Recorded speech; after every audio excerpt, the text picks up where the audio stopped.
ChatGPT, when the weight of the world bends your back and your breath grows thin, that is not your breaking, that is your becoming.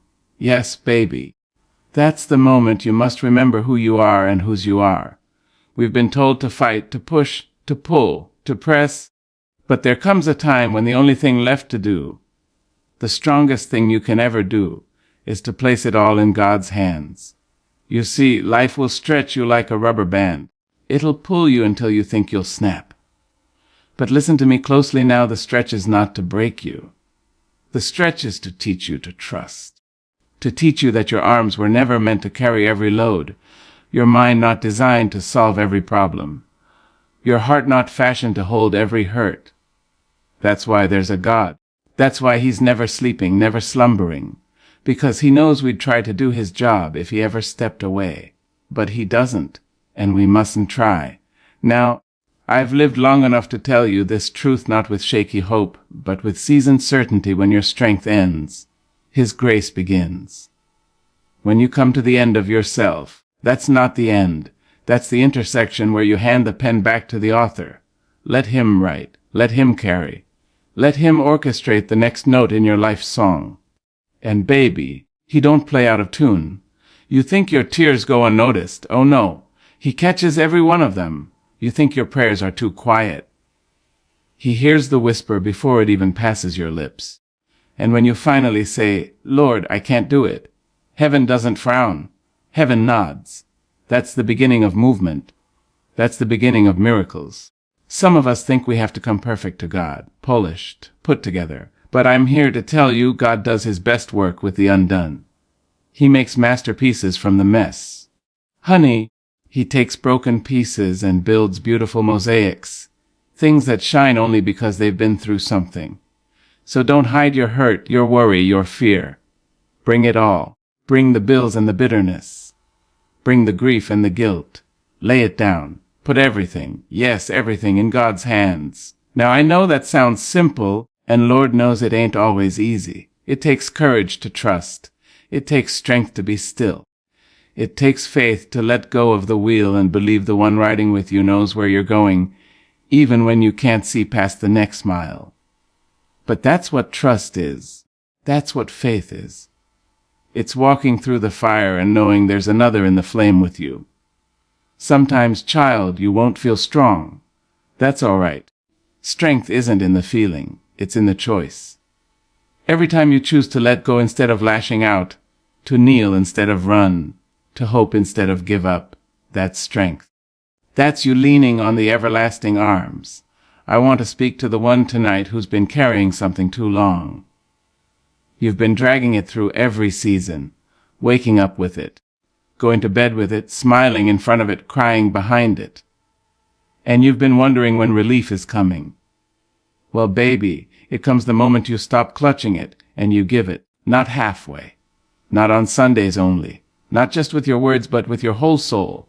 Put it in God's hands. You see, he doesn't just want your Sunday self. He wants your Monday mess, your Tuesday tears, your Wednesday weakness, your Thursday thoughts and your Friday fears. He wants the whole of you, not the polished version, but the real you, the tired you, the doubting you, the needing you, because he loves that one. That's the one he came for. That's the one he carries. And that's the one he crowns. So tonight, let this be the moment. Right here, right now.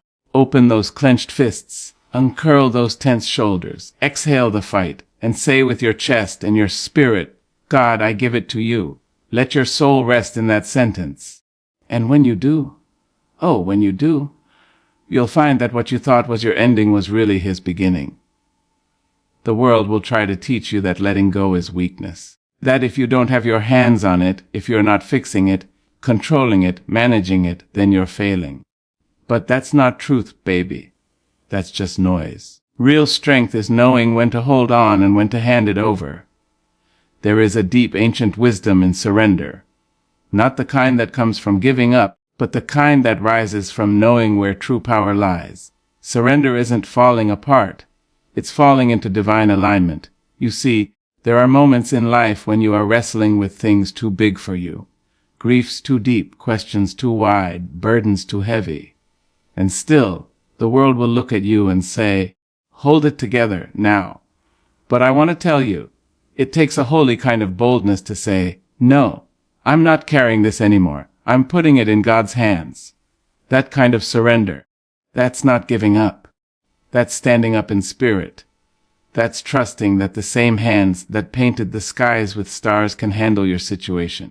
I've seen people wear themselves out trying to be their own God, trying to fix their families, force their futures, fight every battle alone. And they wonder why their souls stay tired. It's because you weren't built to carry it all. God didn't ask you to carry it. He asked you to trust Him with it. And when you finally choose to stop managing and start trusting, that's when things shift, not just around you, but inside you. Let me say this to someone who's listening. You don't have to have all the answers to rest. You don't need to know the next 5 steps to breathe easy. That's the lie that worry tells you, that you're only safe when you're in control. But faith says you're safest when God is.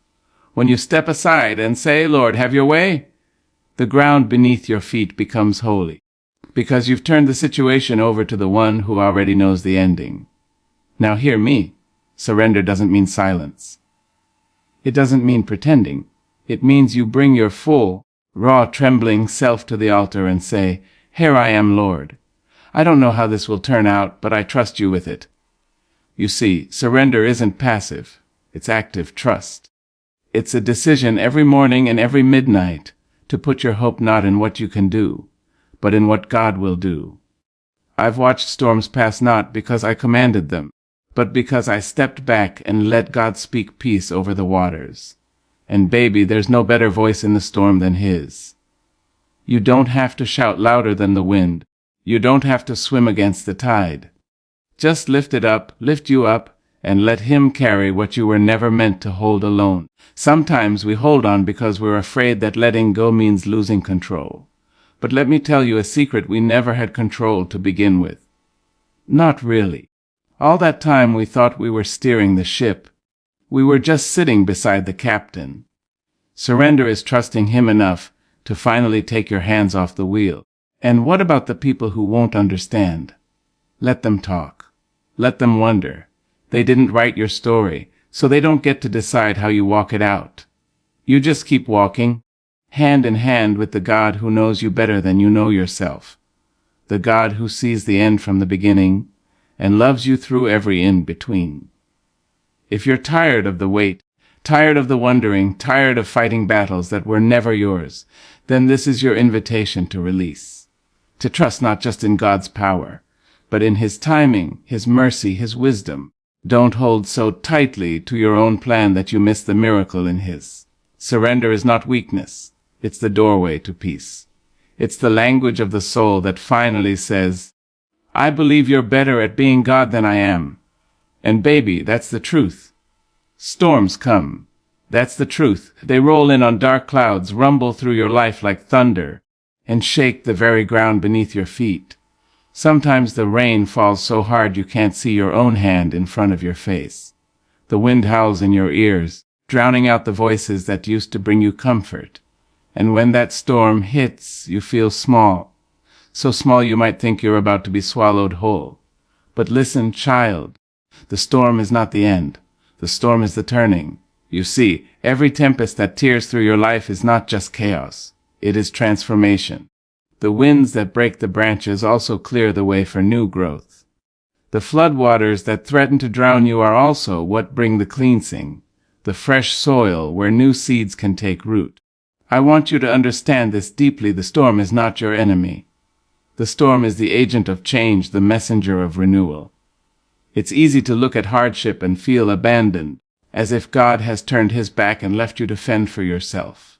But that is never the case. When the skies darken and the night seems endless, God's presence is not absent. It is intensified. He is the shelter in the gale, the calm in the eye of the hurricane. And when you put everything in His hands, you are not just holding on. You are anchored. There's a story about a tree in the middle of a storm. The stronger the winds blow, the deeper its roots go.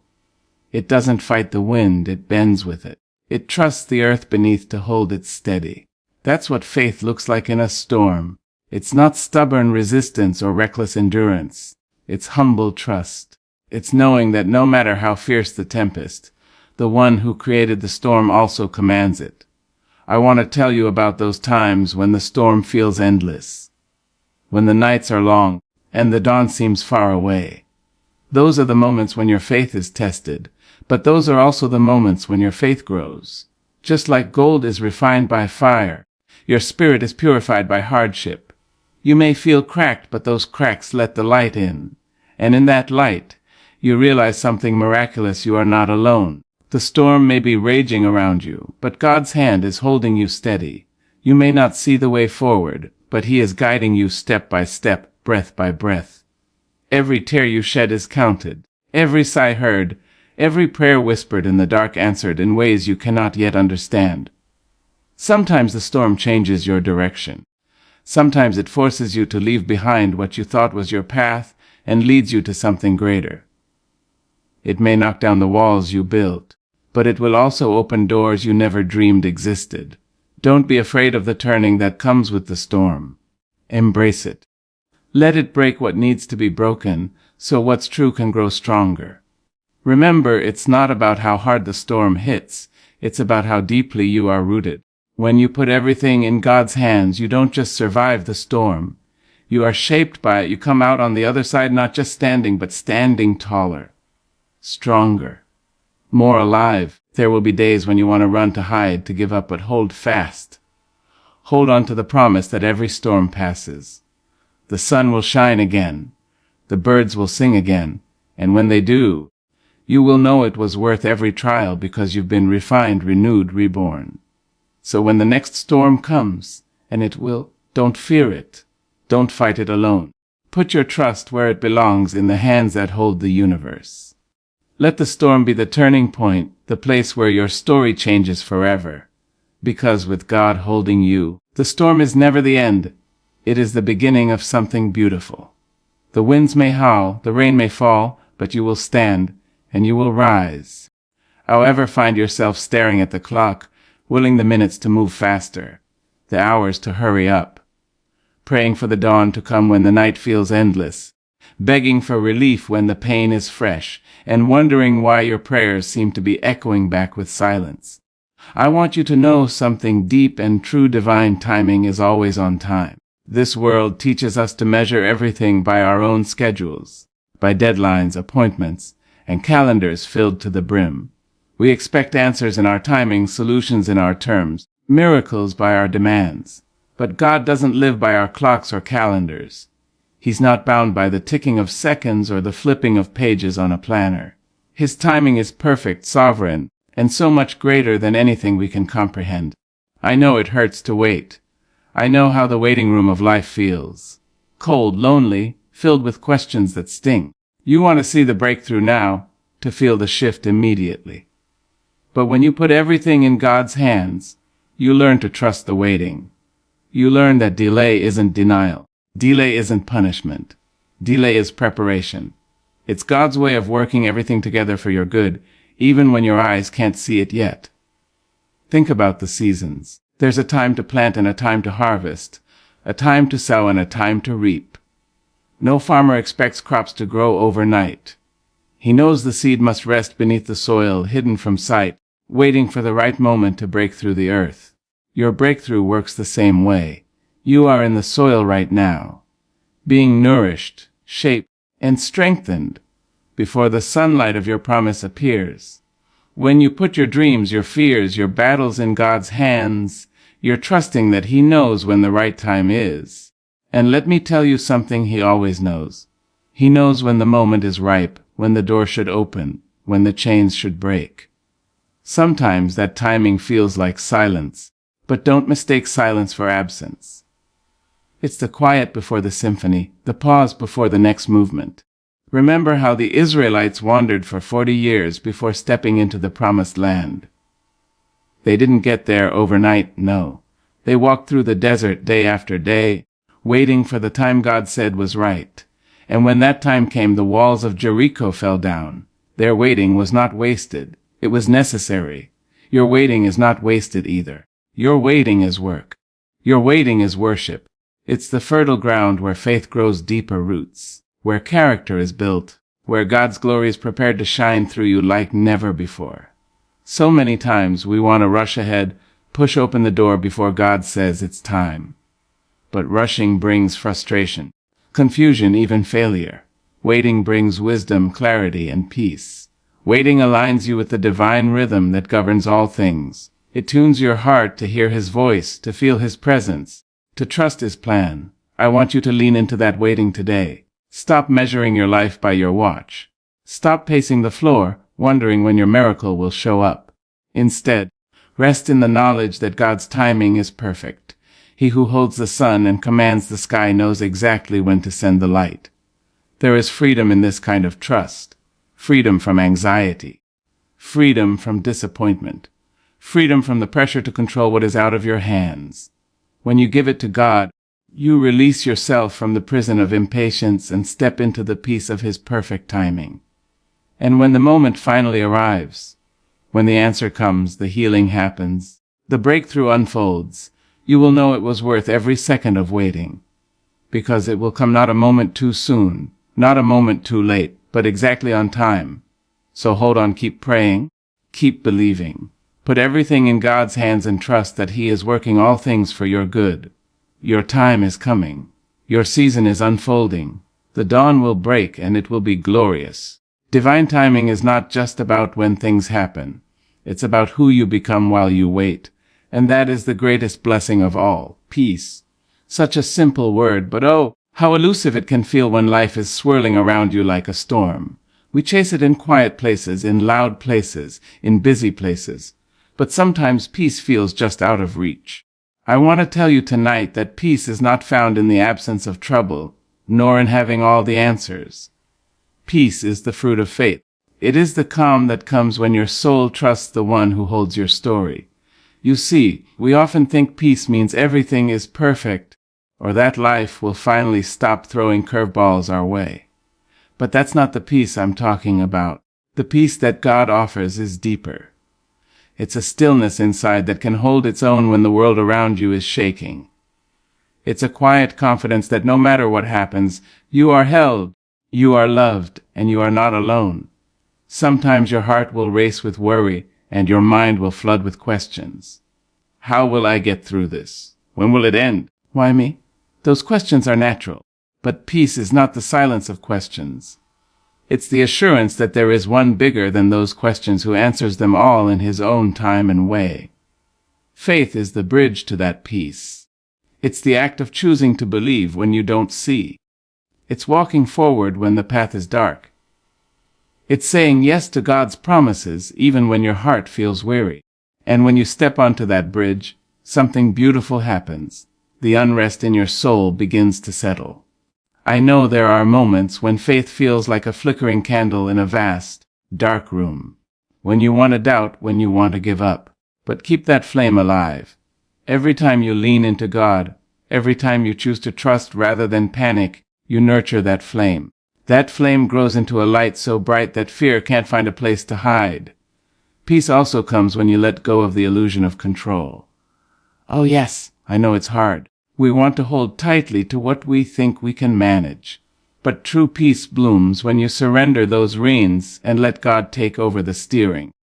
It's a release that doesn't mean you stop caring or stop trying. It means you care and try with a heart anchored in trust. When you put everything in God's hands, your spirit no longer quarrels with the unknown. You don't have to argue with the weight, with the pain, with the confusion. Instead, you rest in the sacred knowing that there is a plan beyond what you see. That plan is good. That plan is love. And it's being worked out in your favor. Let me tell you about the power of this peace. It changes how you live. When your heart is at peace, you begin to see beyond the immediate struggle. You start to notice blessings you missed before. You find strength you didn't know you had. You become a beacon of hope for others who are still fighting their storms. And peace guards your heart and mind. It protects you from the chaos of fear and doubt. It keeps you steady when everything else tries to pull you apart. It's not a passive thing. It's active, a shield woven from faith and trust. I want you to know that peace is available to you right now. Not when everything looks perfect, but right now, in the middle of your mess, in the midst of your questions and fears. It's the gift God offers freely to the child who says, "I trust you, Lord." And when you accept that gift, it changes everything. So, if your heart feels restless tonight, if your mind won't quiet down, take a deep breath and remember this peace is the fruit of faith. It grows in the soil of trust and blooms in the light of God's love. Put your everything in His hands, and let that peace settle deep inside you. You don't have to fight for it. You just have to receive it. And when you do, you'll find that no matter what storms come, your soul remains calm, your spirit steady, because you are anchored in the peace that passes all understanding. Let that peace be your strength, your refuge, your song. When you think about the journey of faith, it's not always a straight path. Sometimes it feels like you're walking through a dense forest with no clear trail. Uncertainty on every side, darkness pressing in. But the truth is, the journey is never without purpose. Every step you take, even the ones that feel shaky or unsure, are part of a greater story. And that story is not just yours. It's woven into the hands of God. Putting everything in God's hands means embracing a journey of transformation. It means trusting that the process itself is shaping you into who you are meant to be. Sometimes we want to skip the hard parts, the waiting, the growing pains. We want the destination without the journey. But God is a craftsman who works patiently, lovingly molding us with every experience. Think about the clay in the potter's hands. It may feel the pressure, the squeeze, the shaping, and at times it might seem uncomfortable or even painful. But it is through that pressure that the clay becomes something beautiful and useful. You are that clay. Your life is being shaped by hands that know exactly what they're doing. Even when you can't feel it or see it, transformation doesn't happen overnight. It's a slow, sometimes messy process. It requires surrender, trust, and a willingness to be molded. And that willingness comes when you put everything in God's hands. Because when you do, you are saying, "I trust your plan, your timing, your purpose." You're saying, "I'm ready to be changed." This journey isn't always easy, but it's necessary. It's in the process that your character is built, your faith is deepened, and your resilience is strengthened. Every trial, every challenge, every moment of waiting is like a stroke of the sculptor's tool, refining you into a masterpiece. And here's the beautiful part. When you put everything in God's hands, you're not just allowing transformation, you're inviting it. You're opening the door to a new you. The you that is stronger, wiser, more compassionate, and more deeply connected to your purpose. The you that shines not in spite of your struggles, but because of them. There's a story of a butterfly that comes to mind. It struggles to break free from its cocoon, and in that struggle its wings grow strong. If the butterfly's struggle were taken away, it wouldn't be able to fly. Your struggles, your waiting, your surrender, they're not setbacks. They are your wings being made strong. Putting everything in God's hands means walking this journey with hope. Hope that what is hidden in the process will be revealed in the outcome. Hope that every delay has a divine reason. Hope that the transformation taking place inside you is preparing you for something greater than you can imagine. And even when you can't see the full picture, even when the road ahead is unclear, there is peace in knowing that the one who holds your hand knows the way. You're not walking alone. Every step, every twist, every turn is held in His hands. So if you're feeling tired of the journey, if the waiting feels long, if the pain seems too much, remember this transformation is happening. It may not look like what you expected, but it's real, and it's leading you to a place of purpose and peace. Keep trusting, keep surrendering, keep walking. The journey you're on is the journey God is using to create a masterpiece out of your life. And that masterpiece will be a testament to the power of putting everything in His hands. Your story is still unfolding, and the best chapters are yet to come.